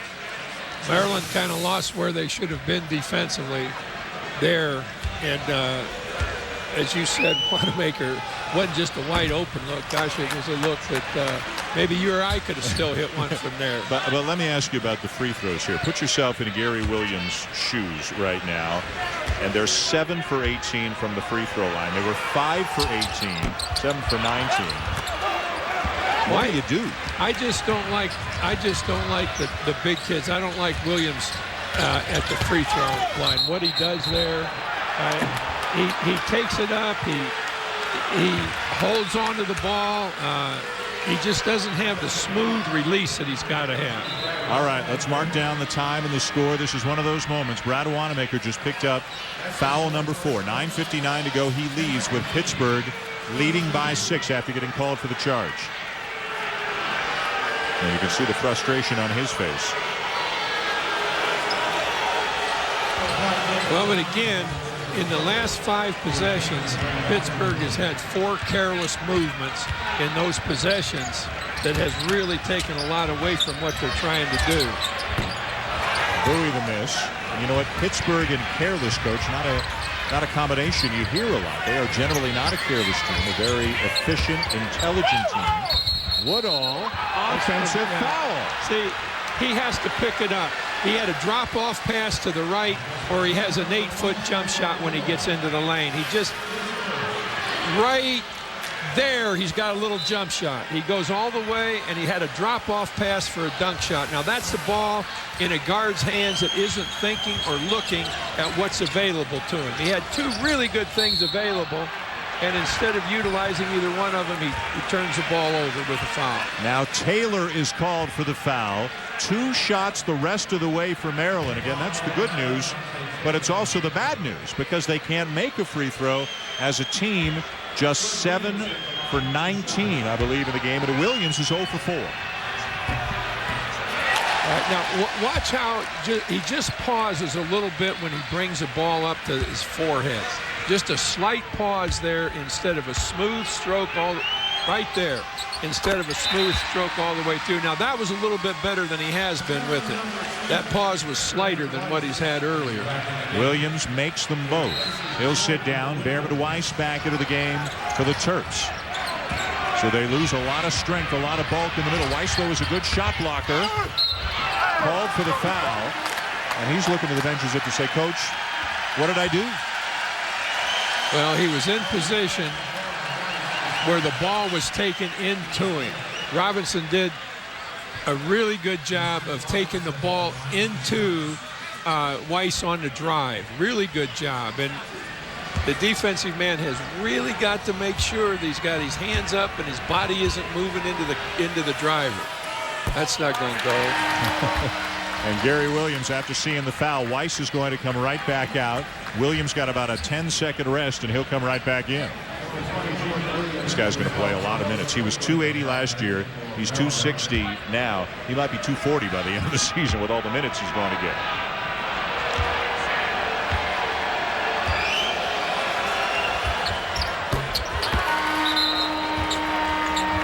Five-point lead, Panthers. Zana back in for Robinson. This game right now is kind of Maryland at both ends, or rather Pittsburgh at both ends. They've made some mistakes. They've hung in there, but then they've given Maryland a lot of opportunities. They've sort of dictated play with good and bad both, and now here's a foul completely uncalled for, totally out of perspective relative to where the ball is. Lamar Patterson, the foul, his 3rd. And again, it's been double bonus for a while. 2 shots the rest of the way. Wanamaker with 4. 3 other Panthers with 3. It's a good thing Jamie Dixon's team is a legitimate 10D. 2 shots for Mosley. My signal of 2 was that Mosley's going to make both. Oh, is that what you were telling me? Yeah. I wasn't sure. 1. Yeah. I'm about as good at predicting that as... 1 of 2 for Mosley. Gary Williams had Weiss at the scores table. Now he's changed his mind. He's sending Padgett there. Maryland foul.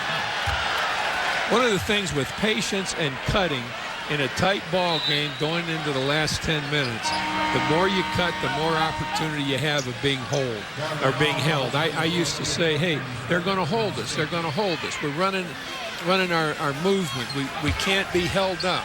Call that foul when somebody grabs us, and that's what happened there. Now, is this a game that, in your opinion, is being called closely, or are there legitimately this many fouls being committed? I don't think, if I'm sitting here as a coach rather than working with you, I don't think there'd be much that I would complain about. You know, it's a physical game. Fouls are being called. I think they've controlled the game well. The better officials control the game, the better the game is. Zana to the line. Had some really good moments in the first half tonight. Redshirt freshman. Nice release. Look how quick he is. He brings it up, doesn't hesitate. He made those 2 corner jumpers, 12-footers before. He's shown a lot of different skills tonight. Well, I like that release. Really good. I'm not sure he hit the rim on either one of them. Coach, in a couple of years, he's a redshirt freshman. I mean, a medical redshirt in a couple of years, he's going to be a force. Pittsburgh Panthers, they develop players year by year. You can see the progression.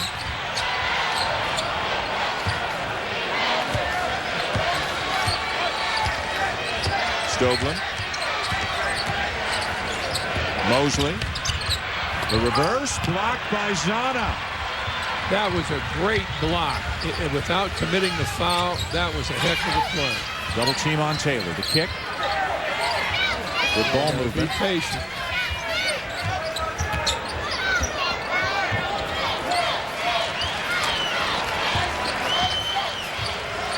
Jamie really wants to score here. This is big for him. Patterson, there's the shot fake, and it goes down. But did you see what that shot fake did? The defense was out of it. It was now 5-on-4 plus an open shooter. Coach Cliff Tucker with a bullet of a pass. Well, Patterson gets caught not paying attention to what's going on. He's on the opposite side of where the ball went. Just kind of back there resting, thinking that Maryland's going to bring the ball down, set things up.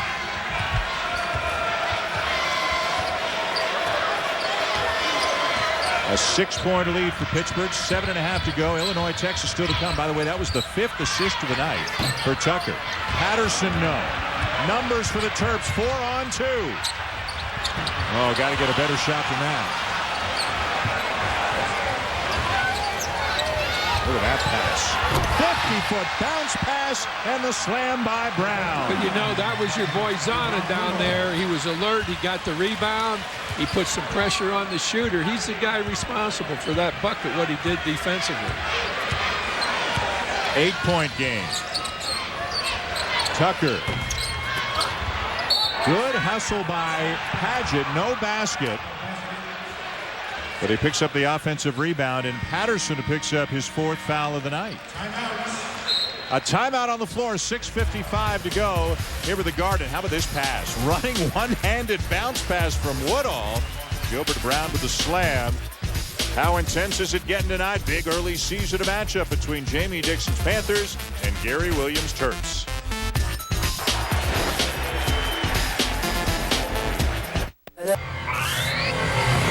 The 2K Sports Classic, benefiting Coaches versus Cancer, is brought to you by 2K Sports, creators of the best-selling and top-rated NBA 2K11 video game. In stores now, rated E for everyone. And Lexus. This is the pursuit of tomorrow. This is the pursuit of perfection. Ryan Burns, Studio Sports Center in-game, checking in once again on Kansas State Presbyterian. Jacob Pullen from deep from the Wildcats, hits the 3. It's 44-30 at the half. K-State in control. In the Big 12, Missouri taking on Western Illinois. They're up 5 at the break, and Baylor up 34-26 on Jackson State. Guys, back to you in the Garden. Ryan, thank you. And back here in the Garden, we just saw an incredibly long bounce pass from Trayvon Woodall, our Reese's perfect play. I don't know where you stand philosophically on the running one-handed 50-foot bounce pass, but it worked out. Well, the thing that's most important here is he saw somebody open. He had his head up. He was looking to see what he could do. He made a difficult play. It's not an easy pass, as you said, but he saw the opening guy, and he got the ball to him. And this is one of the great strengths of Pittsburgh as James Padgett goes to the line for Maryland. Somebody, either Nasir Robinson or Talib Zanna, depending on how they sort it out, is going to come off the bench. Trayvon Woodall comes off the bench. Lamar Patterson comes off the bench. They've got really talented guys on their second unit. Well, it's a very deep team, and that depth that they have will be huge for them over the course of the entire season. Maryland now 10 for 25, 40% from the free throw line. There's a ball screen that he refuses. Defense reacted very well to it. Zanna having a big night. So they still got 14 seconds. That's a lot of time. A lot of guys run 150 yards in 14 seconds. Gilbert Brown now down to 4. Woodall down to 2. Got it off and hit it. What a backbreaker for the Terps.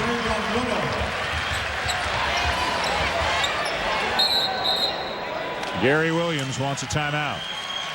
You know, last night we got a lot of sports fans watching us, I think, Dan. And last night I saw a play here on Broadway on Vince Lombardi. Oh. And, you're talking to a Packer fan, I know I am. And if you sports fans, you want to see something neat, if you're in New York,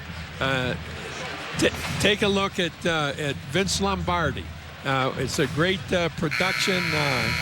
It's at the Circle Square Theater, and I really enjoyed it. From a coaching standpoint, I enjoyed it. Did you get a chance to know him, to meet him at all? You know, he's the one coach that I always wanted to meet that I didn't. I got to meet Paul Brown and Parsegian and Bryant and a lot of really, really good football coaches. Parcells a close friend, but Lombardi was the one that I never got to meet. But his captain, Bob Skoronski, became a very close friend of mine, and through Bob, I got to know a lot about Lombardi, and that was a big part of big thing for me to have such a great friendship with Bob Skoronski. I would guess Vince Lombardi is a coach, though, who you respected and whose his thought process, his tactics, I would guess he's somebody that you really, I don't know if you patterned yourself after, but you liked the way that he went about his business. Well, Bob was great in explaining to me what Lombardi's theories were on the sweep play and the things that he did. Defense was more important than offense, and I can't tell you the number of hours I spent talking to Bob Skoronski about Lombardi and what Lombardi brought to the game in terms of his thinking about the game. And when you can do that in one game, you can do it in any game. A leader's a leader, right? Well, you know, Mickey Corcoran, a great friend of mine, and Bill Parcells played basketball for Lombardi. And I asked Mickey about him, and he said, well, you were scared to lose. I imagine maybe one or two of your players might have said that at some point. Yeah, that would have been all right. Dan Shulman and Bob Knight, glad you're with us here in New York. Dick Vitale will join me for the second game tonight, Illinois and Texas. Still to come from the Garden. Third place game, championship game tomorrow night, as Gregory is called for the foul. As we mentioned, the conclusion of the 2K Sports Classic benefiting Coaches versus Cancer tomorrow night from Madison Square Garden at 5 Eastern. Early start tomorrow night, the third place game. And it's 7 o'clock Eastern, also here on ESPN2, the championship game. You want to talk about teams getting an early test. These four teams are getting it here, right here on ESPN, the home court of college hoops. Your guy hasn't hit the rim yet in 3 straight free throws, Dan. They've all been swish, swish, swish. Now, on that last possession, Pittsburgh spread the floor more. They were using the entire 50 feet, and they were just much more difficult for Maryland to play against than they have been for the last several possessions. Well, I'll tell you, watching him get back on defense, racing it back, he's got some speed, too. He covers some ground. Gregory inside, and it rolls off the rim. Zanna wraps up the rebound. 11th rebound of the game for Talib Zanna. He's going to be a household name before long. Jump hook, McGee, no. I think there are a lot of Big East coaches right now watching this game going, oh man, they got another big guy who's really talented in Talib Zanna. Nice drive. Bowie. Now, that's the first poor play that I've seen your guy Zanna make, because he could have slid into position there to take away the drive, and he didn't. Didn't do a very good job at all helping on defense. And Jamie Dixon will use a 30. But he is And I'm going to bet that you're the first person that has made a remark about Zana and what he might be able to do as a basketball player here in this country. Again, from Nigeria, soccer player as a kid, turned to basketball at the age of 10, went to high school in Maryland to get basketball experience, fluent in 5 languages. And boy, he has, all in all, had a great night for Jamie Dixon and the Pittsburgh Panthers here tonight. Here we're going to get a look at that last bucket that Maryland got, the drive from the left side of the floor right here, and nobody moves to do anything with the drive. So he was able to get to the bucket. It obviously did a good job getting it in, but Zana had an opportunity to move and shut off the baseline, and that's got to happen when the guy puts the first dribble on the floor. You've got to move into position to take away the second, third dribble. Maryland picking up the pressure. They're going to roll the dice a little bit at times here, try to force some turnovers. And they start out in good spread. Pitt does. Zana takes the bump. Foul Gregory. 2 free throws coming. The more we've got 4.5 minutes to play. And the longer that Pitt hangs on to the ball on each possession, the more likely it is that Maryland will foul. If you come down real quick and take an early shot, unless it's a layup or a clean-cut drive to the bucket, you eliminate the chance to go to the free throw line. And they're in a situation where they're shooting 2. 20 seconds at the minimum to run your offense when you've got the kind of lead that Pittsburgh has right now. Maryland's made some runs, though. They have not backed down. As you can see, the coaches working it on the sideline for both teams. Williams, boy, that's some strength, because the guy he's trying to knock off the block there is Gary McGee, who's a big fella. Nice power move by Jordan Williams. It was a great move with his shoulder, getting it into McGee and being able to go over top of him. Woodall turns it over. See, there's no sense in that. Woodall's got the ball. He crosses midcourt. Let's set up the offense. What are you trying to do? Taking the ball all the way on the dribble. There's no foul involved. You haven't run anything off the clock. Wanamaker's going to come back in. Maybe Woodall's heading to the bench. Tucker, the feed off to Bowie. Under 4 to go. Maryland with the ball down by 6. This is a good defensive possession for Pittsburgh right here, because they've used up some time. And now they turn it over. Gary Williams wanted a foul, didn't get the call. Jordan Williams, the big man in the middle for the Terps. A strong move on the inside against big Gary McGee. Powering it up and in to keep Maryland in the game. 3:50 to go.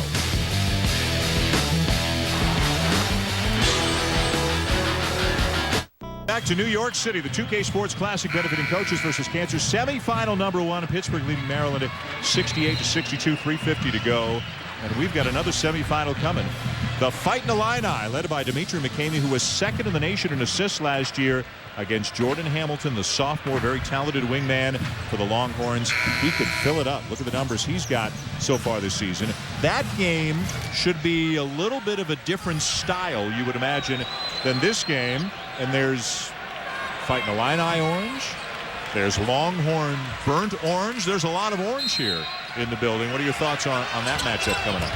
I think it's going to be a very, very good game. Two teams that Texas has got to do some things. They've lost some players. Illinois brings a pretty veteran cast back with them. Just from the experience standpoint, you got to give Illinois a little bit of a lead in that game. Wanamaker draws the foul. How many high major programs in this day and age return all 5 starters? And that's what Bruce Weber has back from last year. Boy, that's again a little patience that Pittsburgh had. I think that's going to be a big key for Pittsburgh over the course of the season. They've got a lot of guys back. They've got those good guards. And sometimes, Dan, it looks like they're trying to score too quickly.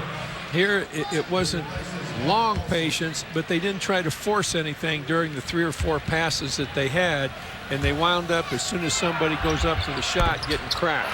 You've seen Kansas State. They're ranked 3rd You know how good Duke is. They're ranked first. Pittsburgh's ranked fourth. Does Pittsburgh belong up in that absolute upper echelon of the country? Well, yeah, Kansas State is so deep, and they are awfully good.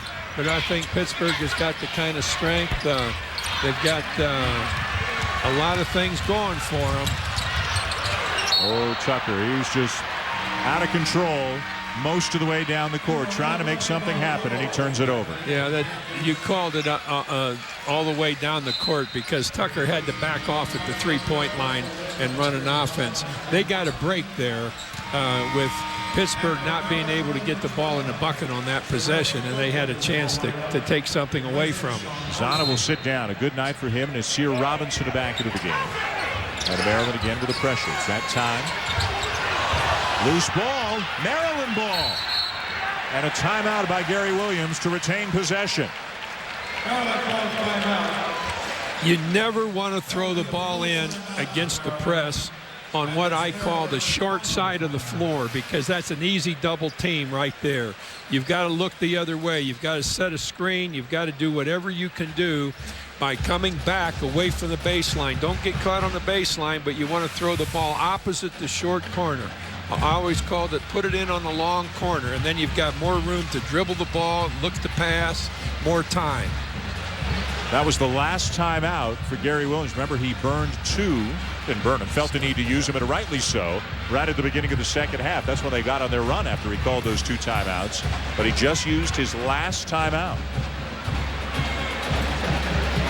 Well, one thing that sometimes helps a team coach going into the season, once every 4 years, you're allowed to take a trip to a foreign country in the summer. This was a year for Pittsburgh. They went to Ireland during the summer. You get a chance to have 10 extra practices, played 6 games. They won all 6 against club teams and some national teams in Ireland. Kissed the Blarney Stone.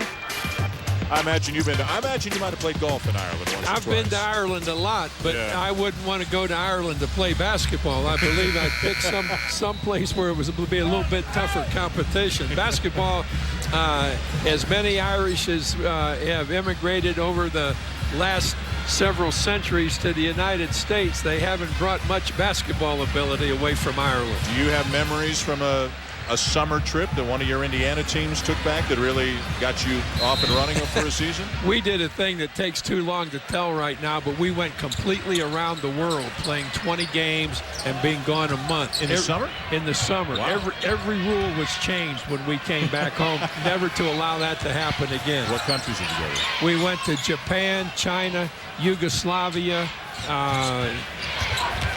Finland, wow. Canada. Somebody else. We went to 6 different countries, I think. Tucker with a pull-up. Maryland back within 5. Tucker's had a nice night.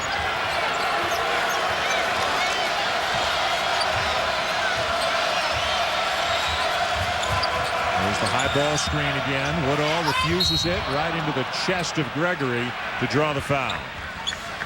But again, I've just never liked the ball. He put the ball on the floor 26 times there, and everybody else is standing around. They were very fortunate, I think, to be able, if Maryland's defense doesn't attack him right here, if they slide there and get themselves in position on the first 2 dribbles, then this is not going to be Woodall at the free throw line.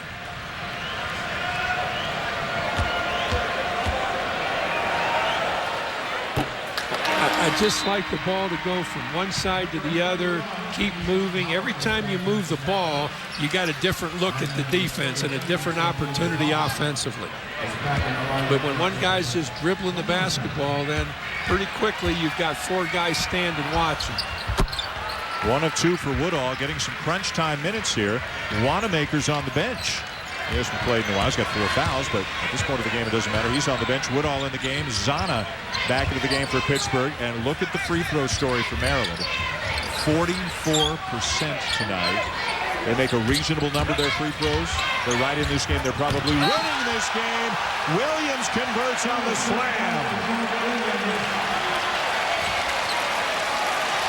Just a sophomore, folks. What we have there is the drive that sets this up right there, and the big kid from Pitt has got to come to help. and that left no block out on Williams, and that's how he was able to dunk it. The problem with that play from a defensive standpoint was there was no help on the left side against the driver. If there'd have been some help there, he would have never gotten to the bucket. Boy, if he can work on his free throws, he's got a chance to become one of the best big guys in the country. 2 for 7 tonight, 53% last year. And the way he plays, he's going to get to the line 8 or 10 times a game. Travel, no basket.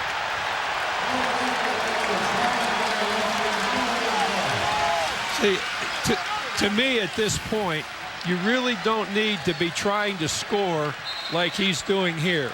And move the ball around. They're going to have to foul you. They are not going to let you go 35 seconds without them fouling you.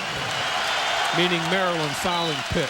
Experienced player, too. Wanamaker back out on the defensive end. Jordan Williams trying to get the Maryland fans to make a little more noise. The resilient Terps, the underdog Terps, hanging in here with Pittsburgh, the number 4 team in the nation. Minute and a half to go. Bowie. Williams gathers. Pittsburgh ball off the fingertips of Gregory, out of bounds. Wanamaker back in on offense, and Gilbert Brown goes out now for Pittsburgh.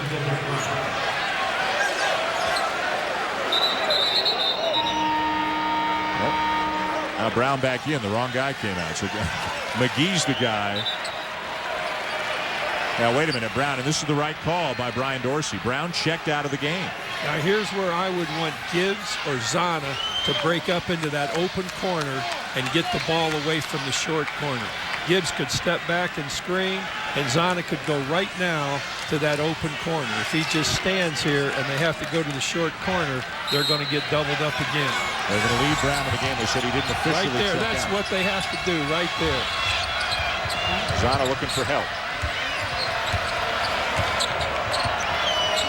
Well, let's see how much time they run off the clock here.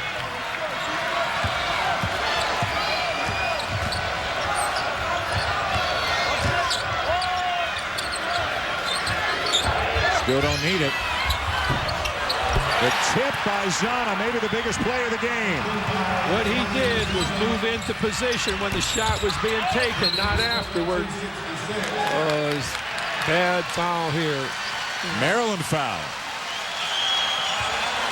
Keyshawn Howard.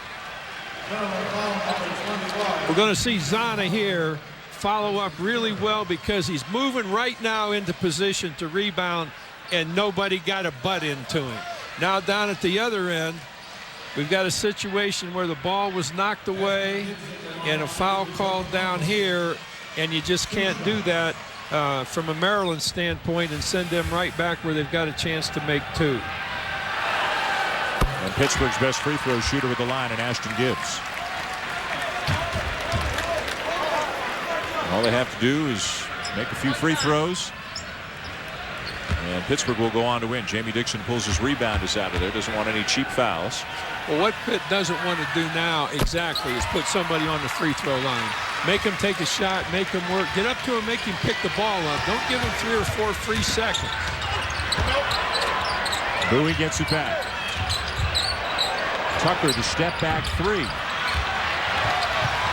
had it and lost it. And Howard fouled by Zana. 2 free throws coming. Number 4 on Zana. See, Brown has to understand the situation. There were 38 seconds left or 40 seconds left when he had total possession of the ball. And really a 2-on-1 situation, but they don't need to score. Get it off to the side, make somebody come fouling. We've seen Brown, Wanamaker, experienced players, seniors, make some plays that Jamie Dixon probably wishes they could have back. Some mental mistakes tonight. You know, there's nothing more important than understanding the situation. Not just seeing the situation, but understanding the situation. You know, we don't need to score. We can have the ball this whole possession. We win the game. Don't have to try anything. Get the basketball. Now there's some debate as to whether some time should be put back on the clock right now. The officials are going to look at some replays to see if the clock ran after play should have been stopped. I don't think it'd be more than a second or so if they change it at all. Taking a look at the last sequence to see when the clock should have stopped.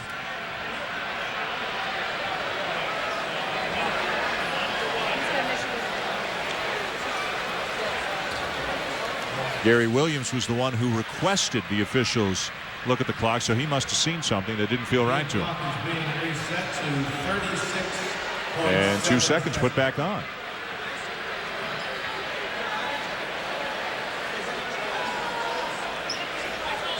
Dan Shulman and Bob Knight with you here at Madison Square Garden. Dick Vitale will join me for the second semifinal tonight between Illinois and Texas. They're in the building. They're waiting. They are ready to go as soon as this one is over. See, that was a 4-point play right there, and it puts them back. They still have a life. They get it back, hit a 3, but he had to, like we were talking about, and you said originally, he's got to pick the ball up. There he is. Get it out of there. And a quick foul. If it's Gregory, he's done for the night, and it is. That's the 50th final foul on Gregory.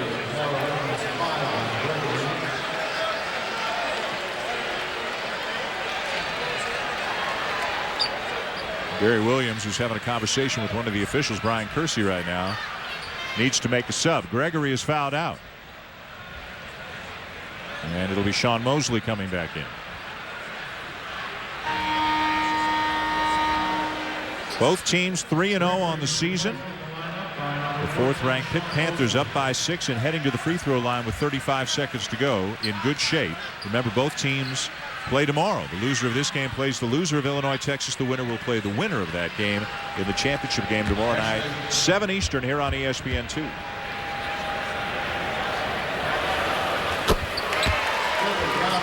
Gilbert Brown.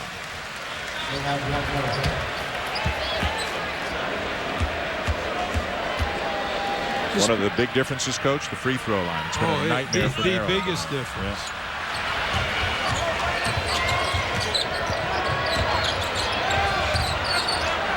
Bowie just trying to retain possession. Finally, the scrum ends in a held ball. It'll stay with the Terps. He really had no chance for a shot there. He took the ball into a Pitt defense that slid very well into the help side positions. They're very lucky they retained possession.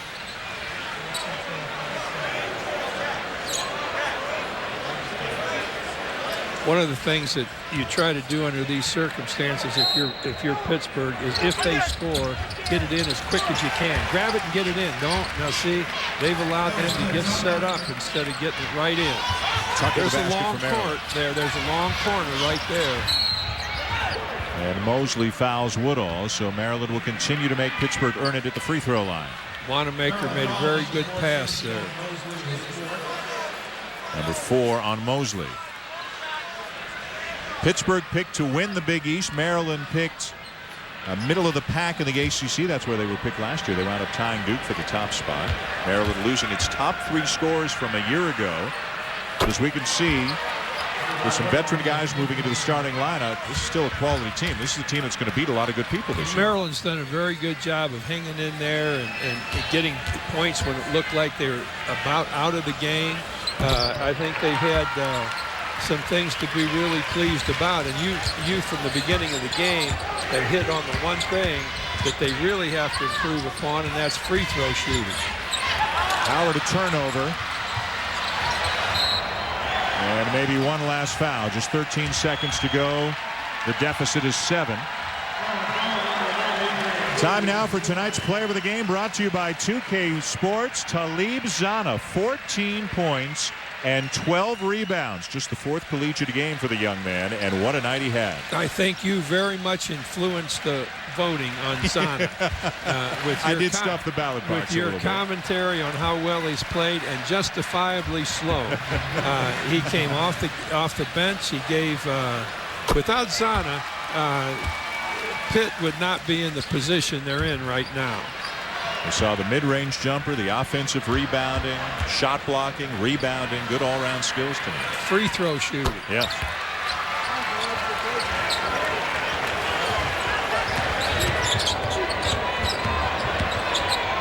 Bowie for three. Brown skies for the rebound, and that's going to do it as Pittsburgh survives. They beat Maryland tonight 79-70, and we'll see them in the championship game of this tournament tomorrow night. It's 7 Eastern here on ESPN2 against the winner of our next semifinal, which is not that far away from the Garden. We've got Illinois and Texas in the building ready to go as we update you on the brackets. A Pittsburgh win over Maryland here tonight, and they'll await the winner of our next game between the Illini and the Longhorns. Our second semifinal is coming up next here on ESPN2. A good battle, a good fight by Maryland, but in the end, it's fourth-ranked Pittsburgh that emerges victorious, winning by 9. Illinois and Texas coming up next. This has been a presentation of ESPN, the worldwide leader in sports. For Coach Bob and I and our entire ESPN crew, I'm Dan Schulman saying thanks for watching. And for just a little bit, so long from New York. Come back for semifinal number 2. But first, in the meantime, back to the studio again, we'll rejoin Ryan Burr.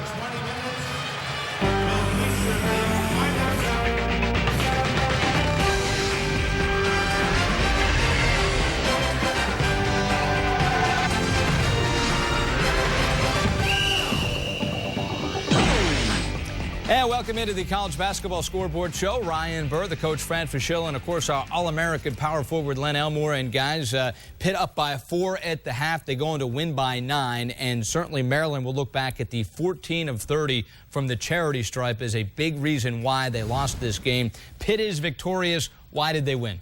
Well, they won because they grinded it out in the second half. And I got to tell you, as a coach, early in the year, you'd love to win every game like this by 20. But this type of game against a Gary Williams team really will develop some character and toughness from a Pittsburgh team that already has it. And here's what I mean. They were not great most of the night. But when they needed to execute in the middle of the second half, the ball movement was outstanding. You have some veterans out there, and you're trying to work in some young guys like Talib Zanna. So when Jamie Dixon's team needed to move the ball and create some easy scoring opportunities, they were able to do it. They'll learn from a game like this, Ryan, because you kind of find out what your team is about when you play a team that's going to scratch and claw like a Maryland team. Well, what's interesting about Pitt, they're number 4 in the country, at least they are in the polls, because they have everyone coming back. Yet it's their newcomer, the redshirt freshman, Talib Zanna, who goes for 14 and 12 and looks a lot like DeJuan Blair out there, the way the guy rebounds. Lenny, as far as the Terps go, hung in there, but the free throw shooting just did him in. Well, that was one reason, but the other reason is an inexperienced team not able to get the tempo their way. There are times when they could pressure, they push the ball up the floor, but bad shots, again, the inexperience and not understanding the time and score situation hurt them. Certainly, again, Jordan Williams held in check, came into the game averaging 21 points, almost 14 rebounds. Pittsburgh did a nice job on him, and it kind of flattened the Maryland's offense. But when Gary Williams takes a look at this stat sheet, the only thing he can do is ball it up and say, work on your free throws. Hey, Lenny, you know, you take the free throw shooting into account. You're in the game the whole way. Really had a chance to win. Is there any positives as a Maryland guy that you take away and say, you know what, a couple months from now we could be pretty good? Yeah, I mean, free throw shooting for the most part is something that you can definitely work on and improve. But when you take a look at the game overall, you know, they have to be able to understand time and score. They have to be able to push the ball up, exercise better judgment. There are a lot of things you can learn from this. You know, coming up next, we have Illinois taking on Texas. Oh, about 20 minutes from now, Game 2 from Madison Square Garden. As far as the Big 12 goes, a lot of debate whether the Big 12 is indeed the best conference in America. Is it the Big 10? Kansas State, number 3 in America. Highest ranking they've ever had in the preseason. And we got a chance to see them tonight against President.